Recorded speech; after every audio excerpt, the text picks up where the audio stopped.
কেমন আছো তোমরা সবাই? আশা করছি সবাই খুব ভালো আছো। তোমাদের সুন্দর সুন্দর কমেন্ট পড়ে আমার যে কত ভালো লাগে বোঝাতে পারবো না। বেশি কিছু চাই না, এই অভাগিনীকে একটু ভালোবাসা দিও, তাতেই আমি খুশি, কারণ আমি ওটারই কাঙাল। আজ অ্যানভিকে নিয়ে গেছিলাম একটু হেলথ সেন্টারে। জন্মের 1.5 মাসের মধ্যে যে টিকাগুলো লাগে সেগুলো নিয়ে লাগাতে। প্রথম 3 ফোঁটা পোলিও খাইয়ে দিল।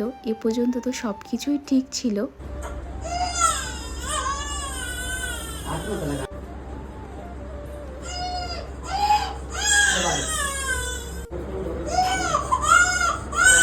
একদিনে 3টে সুই লাগিয়েছে, একটা হাতে আর দুই পায়ে। ওখান থেকে বলেই দিয়েছিল বাচ্চা আজকে একটু বিরক্ত করবে, আবার জ্বরও আসতে পারে।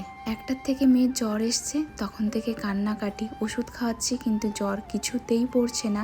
এখন বাজে বিকেল 5টা, সমানে কোলে নিয়ে বসে রয়েছি। রাত যখন 10টা তখনও চেক করে দেখি জ্বর 101।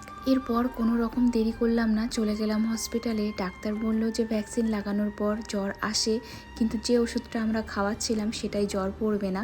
ওষুধ দিয়েছে, তারপর খাইয়ে জ্বর মোটামুটি পড়ে গেছিলো, এখনও সুস্থ আছে।